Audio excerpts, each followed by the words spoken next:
അതിക്രമ ആരോപണം നേരിട്ട യുവാവ് ആത്മഹത്യ ചെയ്ത സംഭവത്തിൽ ഇപ്പോൾ പ്രതി ഷിംജിത ഇപ്പോൾ പിടിയിലായിരിക്കുന്നു എന്നുള്ള വിവരം പുറത്തുവരുന്നത്. നേരത്തെ അതുമായി ബന്ധപ്പെട്ട സൂചനകൾ ലഭിച്ചിരുന്നു. ആ ദൃശ്യങ്ങളിലേക്കാണ് ഇപ്പോൾ പോകുന്നത്. ഷിംജിത മുസ്തഫ ഇപ്പോൾ പിടിയിലായിരിക്കുകയാണ്. പോലീസ് ആത്മഹത്യ പ്രേരണാകുറ്റം ചുമത്തിയാണ് കേസെടുത്തത്.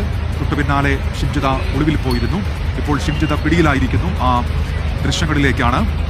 ബസ്സിൽ ലൈംഗിക അതിക്രമ നടത്തിയെന്നുള്ള ആരോപണമാണ് ദീപക് എന്ന യുവാവിന് നേരെ ഷിംജിത ഉയർത്തിയത്. അതിന് തൊട്ടു പിന്നാലെയായിരുന്നു ദീപകിന്റെ ആത്മഹത്യ.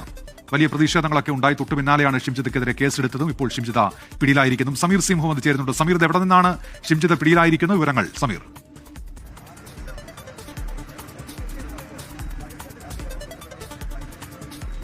ഉന്മേഷ്, വടകരയിലെ ബന്ധുവീട്ടിൽ നിന്നാണ് ഷിംജിതയെ പോലീസ് അറസ്റ്റ് ചെയ്തിരിക്കുന്നത്. ഇപ്പോൾ വൈദ്യപരിശോധനയ്ക്കായി കൊണ്ടുവന്നിരിക്കുകയാണ്. കൊയിലാണ്ടി താലൂക്ക് ആശുപത്രിയിലേക്കാണ് കൊണ്ടുവന്നിരിക്കുന്നത്.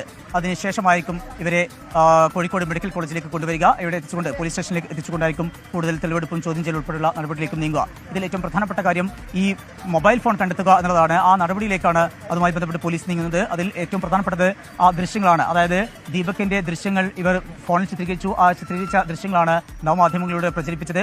ആ ദൃശ്യങ്ങൾ കണ്ടെത്തുക എന്നുള്ളതാണ് പോലീസിനെ സംബന്ധിച്ച് ഏറ്റവും പ്രധാനപ്പെട്ട കാര്യം. നവമാധ്യമങ്ങളിൽ നിന്ന് വിമർശനം ഉയർന്നതിന്റെ പശ്ചാത്തലത്തിൽ ഷിംജിത അത് നീക്കം ചെയ്തിരുന്നു. അതേ തുടർന്ന് പിന്നീട് അത് കണ്ടെത്തേണ്ടതുണ്ട്. മാത്രമല്ല അതിൽ എഡിറ്റ് ചെയ്ത ദൃശ്യങ്ങളാണ് പിന്നീട് പ്രചരിച്ചത്. അത്തരമൊരു സാഹചര്യത്തിൽ അത് കണ്ടെടുക്കുക എന്നുള്ളത് ഏറ്റവും സമഗ്രമായ ഒരു കാര്യമാണ്. അതുകൊണ്ട് തന്നെ ആ ഫോൺ കണ്ടെത്തുക എന്നുള്ളതാണ് ഏറ്റവും പ്രധാനപ്പെട്ട കാര്യം. ആ ഫോൺ കണ്ടെത്താൻ വിശദമായിട്ടുള്ള തെളിവെടുപ്പ് ഉണ്ടാകും. അതുൾപ്പെടെയുള്ള നടപടിയിലേക്ക് പോലീസ് നീങ്ങും.